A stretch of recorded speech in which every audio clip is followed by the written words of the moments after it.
So today on the Harvey Warrington Media Podcast, we're joined by a very special guest. She goes by the name of Chanel, who owns a very successful six-figure plus clinic known as CA Clinic in Derby.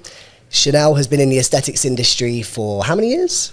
5 years. 5 years, comes from a nursing background, and she's decided to walk away from a multi-six-figure company with a great client base and a lovely lifestyle to start from ground zero in a completely different continent and country, being Dubai. Chanel. Hello. Hi. Hi. Why are you leaving the UK to start from scratch? So the reason why I'm leaving the UK is ever since going on holidays to Dubai, back and forth with my partner, we've always liked the idea of living there and one day owning a successful business, i.e. a clinic. And just because my background's aesthetics, it was like, yeah, we'll open up a clinic together. Fast forward to the time, we always make goals for the year. So this has been not just like a last minute thing, like this has had like time and thought and process. We thought about it in 2022 and we was like, right, okay, we need to do this. We need to get on the go and make sure that everything's up to scratch. And trust me, when I say that it's not been easy, it's been really difficult. So obviously, fast forward, we planned to move to Dubai in 2025. So that was our goal. And here we are, June 2025. And hopefully sometime this year, I will be moving there full time, and it's really great. Is it quite difficult for you to, because there's loads to talk about Dubai right now, so many entrepreneurs are leaving the UK, going to places like Dubai, like Miami. Like for you personally, what was the kind of pivotal moment where you thought to yourself, you don't want to continue to build in you? Because you've done great in the UK, you've got a great client base, you live a great lifestyle. Like what was the kind of pivotal moment where you were like, okay, this UK thing, it's not for me, I want to branch out to another country? Don't get me wrong, like the UK has built me up. So obviously qualifying as a nurse and going into aesthetics pretty much straight away in 2020, obviously building up my client base and also working alongside a worldwide company, aesthetics, it's given me a lot of exposure, and I'm really grateful for that. So it gets my name out there, and I've built on, my skills and my techniques. It's, going on loads of courses. It's not just like a one-day course, right? Yeah, okay, you're going to be doing great at aesthetics with a one-day course. You have to progress and you have to keep going and you have to keep pushing, moving forward. But I just think with the UK, cost of living, like it's ridiculous. It's crazy, isn't it? Yeah, it really is. The money that you pay out and what you earn and stuff, like the tax and stuff like that, it's ridiculous. Yeah. And I just think with Dubai, don't get me wrong, it's been quite difficult to set up and stuff. Like it's not cheap or anything like that. But it is tax-free, okay, on a certain threshold. So I just think you'll get, what you do in Dubai 10 times more than what you do in the UK, if done correctly. Yeah, for sure. What do you feel the limitations are for the UK then? Of course, like tax is a huge one. And, I also run a company in the UK and it does feel like at times you're just working for HMRC. You do, the more money you make, the more they take. But what would you feel would be like limitations in the UK? Would you say perhaps from a client perspective, people tend to spend less money? Like what's the client situation like right now? Are you seeing a change where because the cost of living has gone so high, are people spending less money on aesthetics perhaps?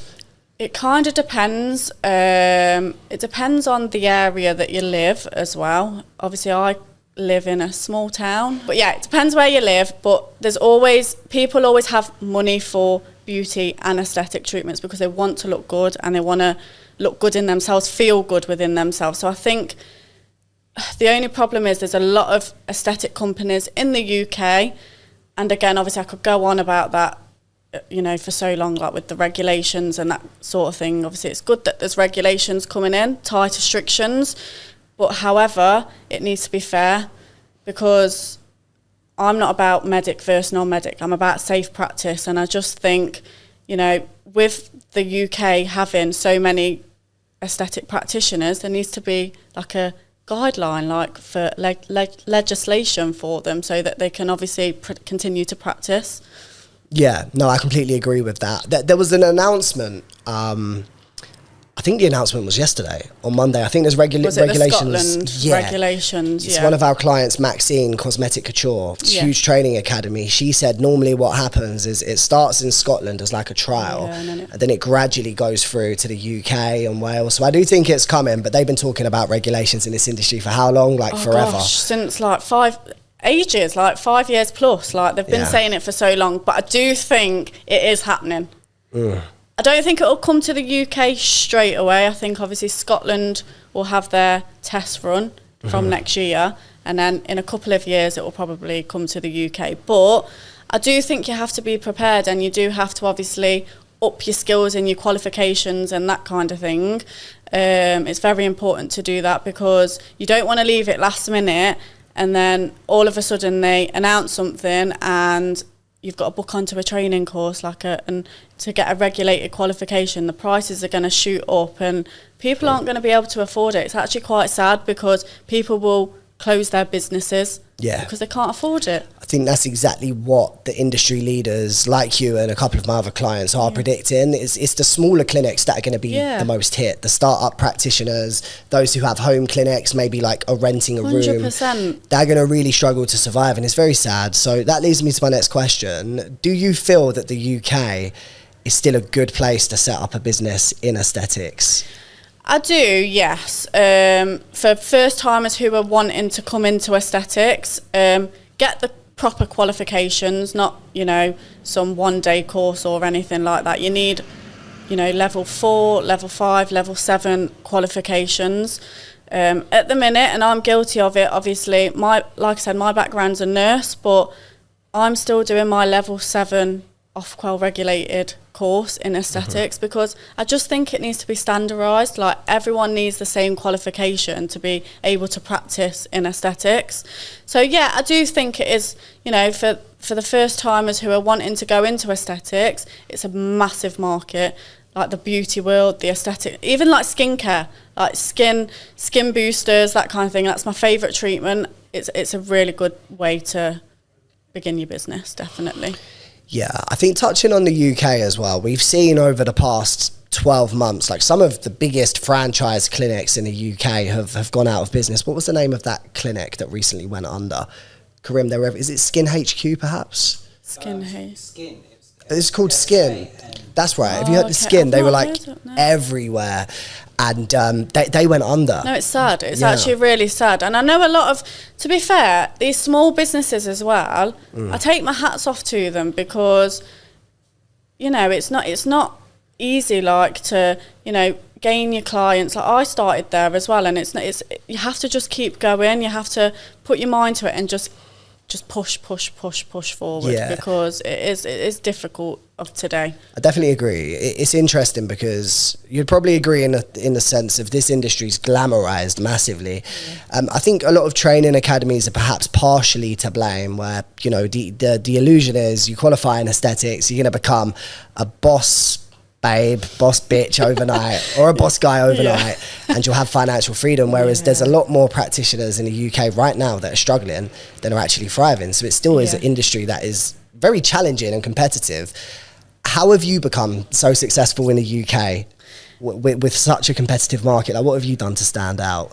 So ever since, it's a funny one actually, so ever since I got into aesthetics, I actually said to myself, I never want a clinic in my hometown. Like, it's not for me. Anyway, I was walking in town one day with my mum, and I was like, oh, Mum, like, this place is up for shall I have a look into it?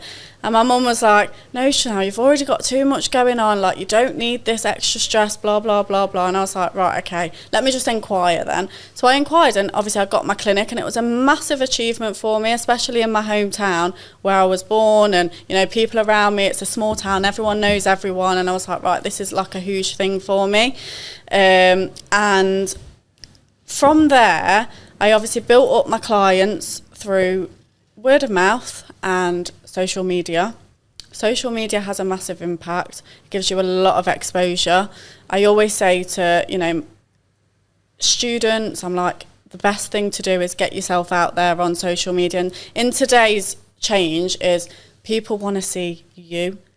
And, you know, for some people, their business, their brand is themselves. So it's really, really important to get yourself out there. And then I also work alongside another aesthetics company who have done really good as well. So I did clinic days in Manchester, Milton Keynes. I've had the opportunity to obviously go to New York, Germany. So I've had a lot of exposure in that sense. So it's built up kind of my name, would you say, just in the aesthetic industry, just because I've done some good clients and returning clients who come to me now. So it's really, really good in that sense. Let's talk about Dubai, right? So you're moving to Dubai. I love Dubai. Couple of months. I love Dubai as well. It's interesting because some people hate Dubai. You either love it or you hate it. It's one of them countries or cities you either love or you hate. And for me, I love it. Yeah, I went for the first time April last year with Luke, my business partner. We loved it. We thought it was great. But I do think sometimes a lot of people that hate Dubai haven't always even been there. They just hate like the idea of it, you know. They see it on Instagram, and obviously when you see on social media, you know yourself, social media on Instagram, it's not real life. Like people post what they want to post, and they look at it and they think, oh my God, no, it's too luxury. It's too, people are just rich there. People are just millionaires who live in Dubai. Not necessarily. Because let me tell you, I'm not a millionaire, and you know, I'm moving there. So I just think you live within your means, and that's like with anywhere that you live. Obviously, you'll have a great lifestyle because you're surrounded by other like-minded people like yourself who want to do well, and their mindset's completely shafted, and they're in that little bubble of wanting to always hustle, basically. Yeah. No, I definitely agree. I think it would be interesting to do a like for like the cost of living in South England and the cost of living in Dubai. Yeah. I'm pretty sure, especially like around London, it could potentially be more expensive in London. Yeah, 100%. I agree. Yeah, I think London's probably, I think it's like similar prices, to be honest with you. And I think that London is probably a little bit more expensive in, like, you know, like the houses and stuff like that. So, yeah. Yeah, I agree. I mean, round even here in Surrey, like a 2-bed house, you're probably looking at about $500,000. Exactly. So, yeah, UK is expensive, I think, and you pay, you're paying a lot of tax for it. You're basically working, and all that hard work that you're doing, it's just getting taken away from you. Yeah. So. Yeah. I guess when you weigh up the pros and cons, you can see why so many people are relocating. 100%. Yeah, there's a lot of UK people that are living in Dubai at the minute. 100%. I know, you know, quite a few people. You know, when I'm back and forth in Dubai, obviously I've met people over there, and they're from the UK.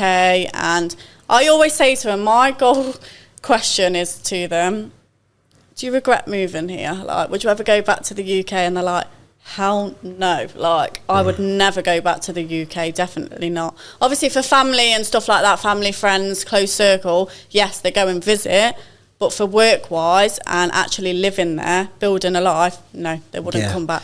Geographically, I think it's great, Dubai as well, because you're in between Europe and Southeast Asia. Yeah. You know, so if you're somebody who likes to travel, you're halfway to Thailand or Bali, but then you can still get to They're next Europe. on my list. Nice. For a holiday. You're going to be halfway there. Thailand and Bali, next on my list. For sure. I do like travelling. You touched on the mindset of Dubai, which I definitely agree with. I noticed that in Dubai, that people just tend to be more inclined to talk to you about potential opportunities than they are perhaps here. What are your thoughts on the mindset in the UK compared to Dubai? What are the differences there in your opinion? So UK, I feel that people keep things very close-knit, and they don't want to share the ideas with other people, whereas Dubai, people are there, and someone could be doing it. You could be sat next to someone in a restaurant, you get talking to them, and they could be a billionaire, and they want to help you because they always want you to win. Like, it's never about, oh no, like, I'm doing well, I don't want this person to do well. In the UK, I feel like there's a little bit of a confusion where someone don't want you to do it as well as them, so they try and obviously get you at that level and gatekeep, basically. So their mindset's completely different, I think, 100%. There definitely is that stereotype about UK people. Yeah. In terms of, it's almost like the tax system here is kind of designed to keep you in invisible handcuffs. For example, if you're PAYE, if you're on 100k a year and you were getting paid through a PAYE model, you're clearing between £5,000 and £5,500 a month, which is insane. You know, especially crazy. if you're living in an area in the UK which is expensive, like the whole of the country, that doesn't actually go that far. No, it's crazy. You know? It's crazy. Whereas in Dubai, if you earn 100k a year, I'm guessing, I mean, how much do you keep? It's 100%, right? Yeah, 100%. There's like a certain threshold for your business. I can't remember the figures, but obviously if you make so much, then they only take like, I think it's like 8 or 9%. And that's nothing, corporate tax. Like here, we're paying so much, so it's nothing. It's better. What is it about Dubai specifically that you love, that when you think about Dubai, you always knew it was where you wanted to go? What was it that really stood out to you? The hot weather. I was born to live in a sunny country, like literally no. No, everything about it, from the moment you step off the plane in Dubai, and like something's just different in the air. Like you just automatically, my mindset goes from here to like here. Like it makes me motivated to do well in life, because you look at other people and they're doing extremely well in Dubai, and it's something that I want. I've always wanted that in life. I've always wanted to do, you know, better. You know, it's like that quote from Suits, life's like this, but I like this. Yeah. Like literally, that's how I think. And me and my partner are both like that. So even though we're complete opposites, we've both got similar mindsets. 100%. So it works well. Do you think Dubai is the type of place where perhaps, like, say somebody's listening to this and they're young, they're entrepreneurial, maybe they are single and they're like, yeah, I want to go to Dubai and try and make it. Do you feel like it'd be quite easy? Because I feel like maybe it could be, like, to get sucked into the life where you could actually come back with less money, because 100%. It's so easy to probably go out and spend $5,000 in a night in Dubai. Yeah, 100%. You have to be so careful with going to Dubai, because when you're there on holiday, what you've got to remember, you're away on holiday. Yeah. So of course you've saved up the money, you're spending your holiday money, whereas when you're living there, it's real life shit. Like you've got to, you know, make sure that you don't run out of money, because it's quite easy. Like I know a few people that they've run out of money and they've come back to the UK. Like you don't want to be that kind of person. Yeah. However, you've just got to stay within your means, to be honest with you. How easy is that when there's so much to do? Because it is like a playground for adults in Dubai in a way. No, isn't it? it is. No, you're right. You've just got to set yourself a budget. Like you can't be spending so much money if you haven't got that money. You don't want to be racking up debt or anything like that. It's not worth it. It's really not worth it. You've just got to put your mind to something, and if you have got a really good job and you're starting out as, you know, an aesthetic practitioner, and it's kicking off slowly and you're building your brand, then maybe you can write goals down. You can say, okay, this is what I want to do for the next coming year, and then go from there. You have to be realistic with these things. Like I said, it's took me, I've been wanting to do it. Obviously, it's been a dream for so long, for years, but I've not just up and gone. Yeah. It's took, 3-4 years for me to get to that time to do that. Do you feel like you'll miss the UK? Do you know, the only thing that I'll miss about the UK, and I'm going to be... You'll miss Maddie. Yeah. Maddie's my behind friend the Maddie, scenes. Listening. No, yeah. So my family and my friends, and, they're the main things that I'll miss. Other than that... No, I won't miss the UK, to be honest with you. It's just family and friends. Yeah. But my family and friends can always hop on a plane to Dubai and come and stay with me. It's very true. It's a 6 or 7 hour flight, so, It's if really they miss me that much, they can come and see me. It's interesting. So I've got a lot of friends who are entrepreneurs in the online space, similar to me, run marketing companies. Yeah. Everyone is either leaving or thinking about leaving, or that I've spoken to would leave but can't leave because they've got young kids or something like that. Now, that's actually quite scary, because if all of the great minds and business owners leave the UK is going to miss out on so much tax revenue. And it's scary. I really hope that the UK can turn it around, because I love this country, proud to be from this country, but they're not making it easy for entrepreneurs like you, me. No, 100%, definitely. Like, don't get me wrong, like UK is where I'm born, so of course it's my home country.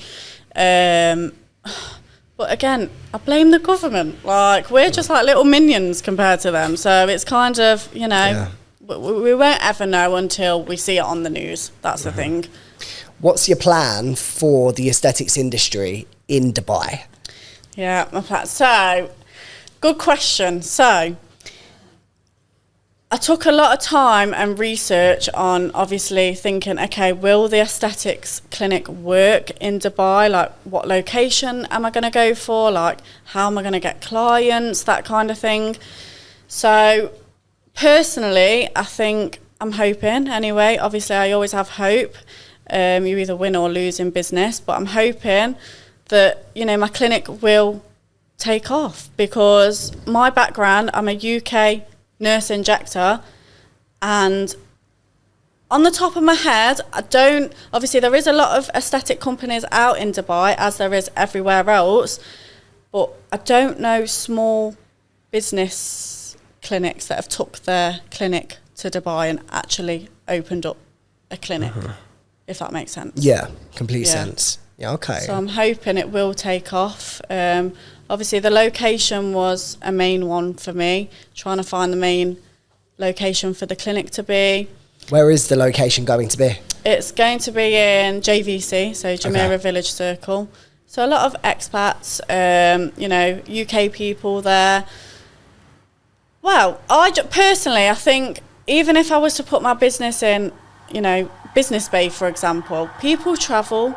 Like, Dubai's very small. It is, yeah. Even though there's a lot of traffic and stuff like that, it will take you 20 minutes to get to each, you know, place. So, personally, I don't think location matters. Yeah, nice. Okay, cool. So, who's going to be your target market in Dubai? What type of clients are you looking to attract to help them achieve their aesthetic goals? High-end clients. I need the Dubai Blinkcast, so if you're watching this, I need them to come to my clinic, definitely. No, you know, anyone who wants aesthetic and beauty treatments, I'm your girl. Like, literally, I've had so many training, and I've done, like, my skills and my techniques, I continue to learn every day, because I do it every single day, day in, day out. I learn something new every day. And it's so true. When you qualify as a nurse, they always say to you, you'll never stop learning. Like, you'll learn something new every day. And it's the same in the aesthetic field. You learn something new every day. So yeah, high-end clients, but yeah. I need them Dubai Blinkcast to come to my clinic. You need the high-end Habibi clients. Yeah, I do, yeah. So if any of you are watching it, you know where to find me. 100%. And when it comes to the aesthetics industry, like, what is it you love specifically about the industry when it comes to the client side? So obviously with the clients, personally, they're the ones that make you, to be honest, because if you haven't got that relationship with your clients, there's no trust there, you haven't got a business. It's all about your clients, and if you don't build that relationship with your clients, your business has gone to shit. You need that professional relationship with them. Well, were there ever times, especially with the UK business, were there ever times where you thought about just like walking away, quitting, going back to the NHS full time?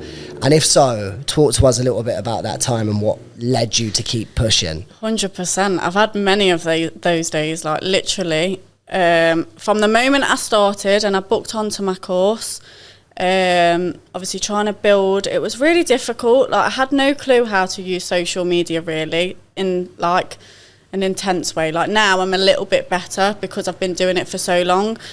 I think it was around a year in, and I said to my partner, I was like, no, I'm just going to give up. Like, I can't do this. Like, I'm not getting no clients. It's a waste of money. Like, no one's coming to me. And it was actually him that actually said, no, Chanel, you've got this. Like, you've spent a lot of money on it. Like, you're good at what you do.